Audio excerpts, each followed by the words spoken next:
Hey everybody, Emmanuel here. Okay, I got a special treat for you today. I'm going to show you how to work and understand the neck area. Okay, now it's very interesting. There's many perspectives to look at the neck. Let me begin by kind of going like big perspective, like wide perspective. So the first perspective when it comes to the neck is you want to understand psychologically, it's the place of life and death, right? So it is, where you get air, and because of that, it's quite a serious position, right? So even like if you look at sports, if you just making this gesture, whether it's on the street or in sports, I mean, if I was a player on a team and I went by the other bench and went like this, it means I want to cut your neck off or cut your head off or cut your neck. And it's quite serious. Even the gesture is seen as quite serious in our society as well as in sports. So psychologically, it's quite a serious position. And because of that, it has a lot of, I guess, anxiety or fear around it. And we need to kind of understand how to work with this area, right?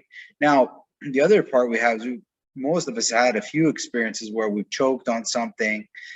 In martial arts, somebody's choked you around the neck or something, and you have like the subconscious mind working, storing information and kind of with unbeknownst to you, like, because that's what the subconscious does, right? Unbeknownst to you, it's hidden deep where there's not a consciousness. You're always protecting this area, whether you realize it or not. We're protecting it in different ways. Like a great example is watching a movie or a scary movie.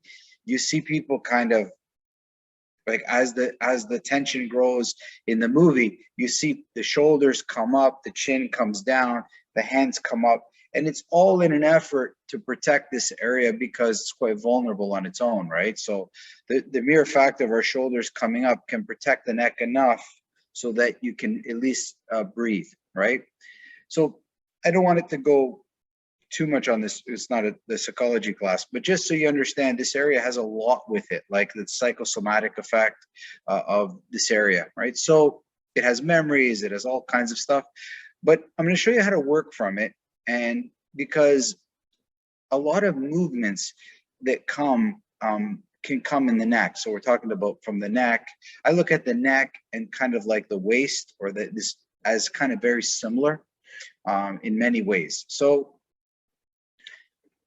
you have your head here, and what I first want you to do, and let's begin with this, is first just kind of pushing into the muscles, or kind of, I don't know, I guess you could start by just kind of like the skin, like just kind of touching the skin around your neck, all around, and you'll start to feel how certain parts of the skin, like from here, my skin moves pretty good, but on the back of my neck, I feel it's kind of tight. Like it not the muscles, I'm not pushing the skin, it's not moving as smoothly. Like if you look at my hand, like the skin should move smoothly over, right? I can feel that the skin on the back of my neck, for whatever reason, is not moving as smoothly as the skin in the front of my neck. So I'm going to spend some time just kind of pulling, or kind of like, kind of like that, like pulling the skin around, getting it to kind of loosen. And